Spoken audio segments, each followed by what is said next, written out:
This is part 4 of Creativity and Innovation video slides. So the first question, what connections did I make from Dolly's work related to creativity and innovation?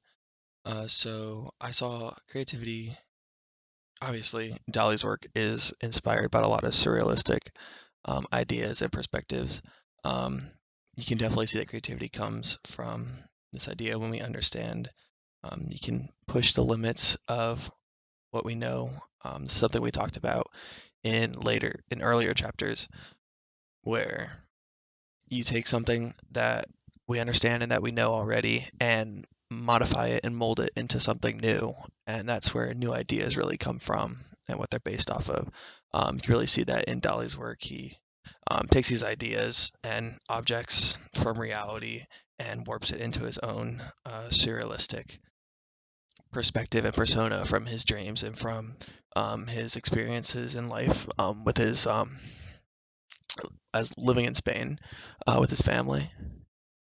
This is Dali's hometown, and this is where he got a lot of his inspiration from the modules. Learned that a lot of Dali's work comes from his creativity of just seeing the world around him and taking it into his own perspective and creating these marvelous works from basically rock structures. It helped me understand the concepts from the modules. Dolly's work did, because it helped me see how ideas can come from pretty much any medium, kind of like a divergent thinking that we talked about in earlier modules as well, and in the book exercises. There's infinite possibilities as long as we have the creative mindset to comprehend these ideas. So like Dali, this was one of his inspirations in one of his works.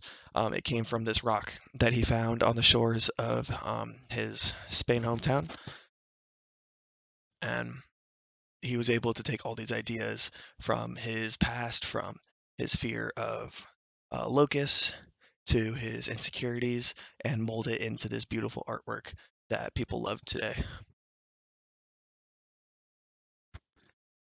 Creativity definitely connects in multiple ways, entrepreneurship and innovation. This is one of the quotes that I found that I really liked in the textbook. It says creativity requires that you imagine a picture that is a future that is not there, whether it's a painting that will later occupy a blank canvas, a solution to seemingly intractable money problems, or a vision of fulfilling life and career.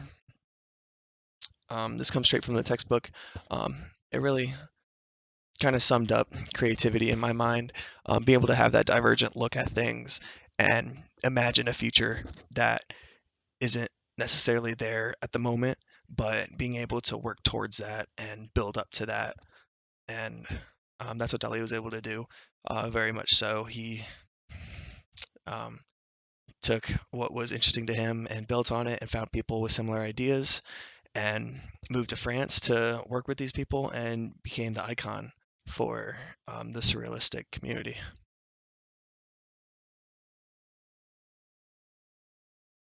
So knowing the area around Tampa has had a profound influence.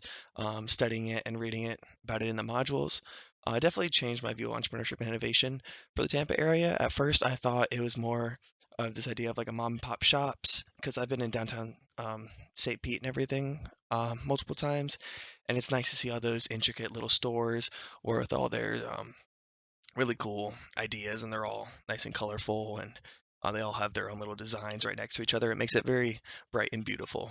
That's kind of the um, vibe of St. Pete, very much so. But we also have these very large companies and multi-billion dollar groups like Wikipedia. I never realized that they started out in Tampa.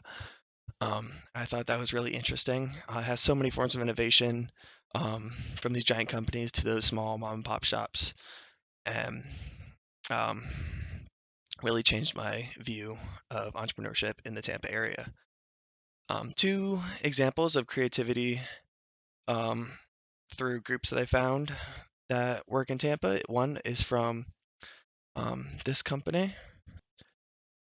Jabil is a multi-billion dollar company that is based out in Tampa. It focuses on the supply and chain management of multiple companies and develops things such as microchips and parts for cars, cardboard, shipping boxes for multiple companies. They work with all these companies like Toshiba, Sony, um, Advanced Technologies, and they've really expanded across the world, starting from the Tampa area, which is very interesting.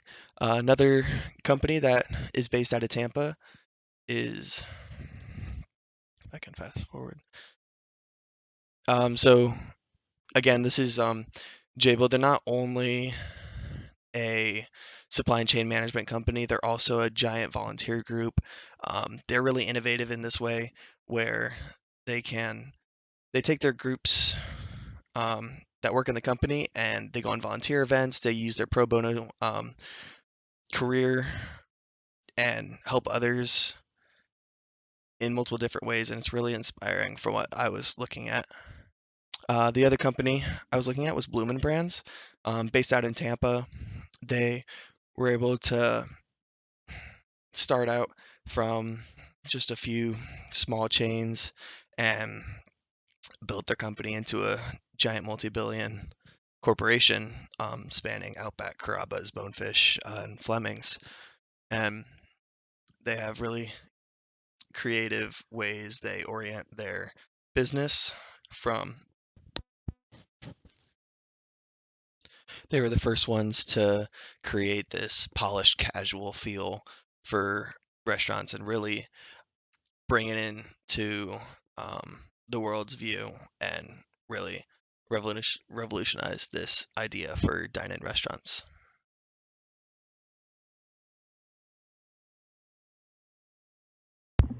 This concludes part 4 of my creativity and innovation video. Thank you so much for watching, and thank you for a great semester.